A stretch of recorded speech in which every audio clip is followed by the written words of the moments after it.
We go. All right, happy Financial Friday, everybody. Hope everybody's going to have a good Friday, good weekend. Just going over a few topics that are not in the inbox this week. We took care of the inbox earlier this week, and a couple announcements.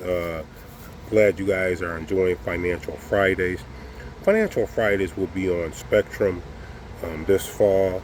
We'll still do it on Facebook. It'll be a abbreviated version. No more than about 8 minutes, and then we'll have an actual show, a 27-minute show on Spectrum. Stay tuned. We've been working on it, going over various topics and things of that nature in the studio. So get ready for that. Don't forget, Real Facts is still on Spectrum coming on, and we're doing a lot of things and a lot of more things to come as far as us putting shows together. So I got that out the way. So we're going to just go over some topics that's on my mind and got me thinking about some stuff. So the number one thing everybody been talking about lately is OJ, and they won't put his name on the wall and things of that nature. But let's go to the financial breakdown of the stadium, the new Bill Stadium. So first of all, it's a $2 billion stadium. Little over $2 billion. $850 million comes from Erie County, along with other taxpayers. And let me rewind a little bit. There are a lot of moving parts that happen with this stadium, between the governor, between Mark Poloncarz, and between the owner, Pegula. There seems like that some downstate people didn't want to invest in the stadium. It almost didn't happen, from reports that I was given from an anonymous source. However, once Governor Hochul got involved, there was a lot of talk that she's the one of the glues that got this deal done to keep the Bills here in Buffalo. So just throwing it out there.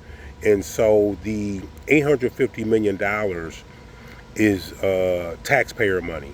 That's Erie County and across New York State.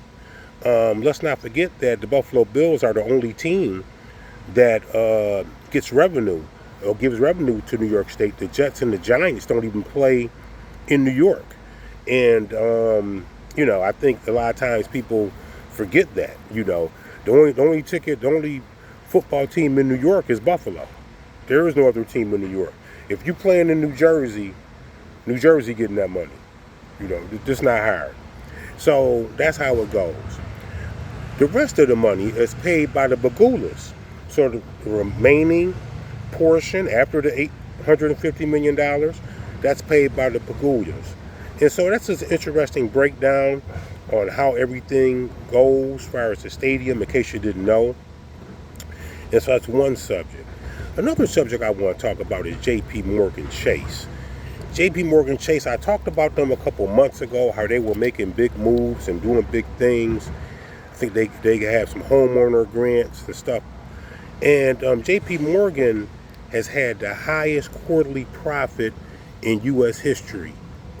This is a fact. The numbers came out the other day. I did look at the numbers. And J.P. Morgan Chase has the highest quarterly profit in U.S. history. Some banks need to start copying what J.P. Morgan is doing. Some banks are stuck in the, back in the day. They're stuck in the, Stone Age, so to speak. You don't want to get left in the Stone Age. Banks get bought out all the time. They merge all the time, and that's the reason. There is no alignment, or either they had some money with capital gains and did the wrong thing with it. So that's another story for a whole nother Financial Friday. And so,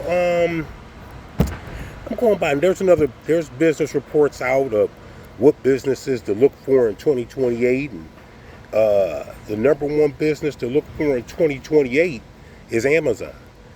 Amazon could gross $1 trillion in 2028.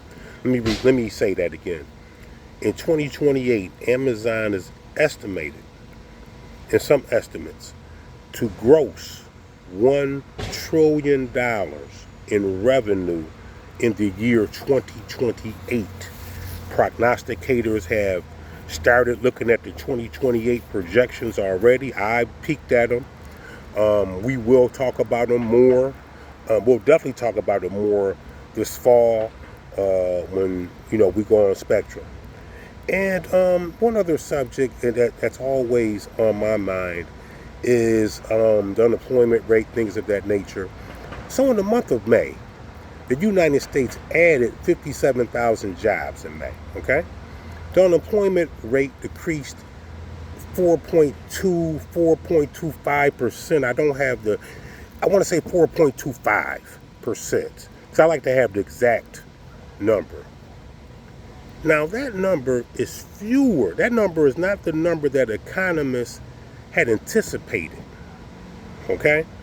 Now, where did I get that information from? That's government data.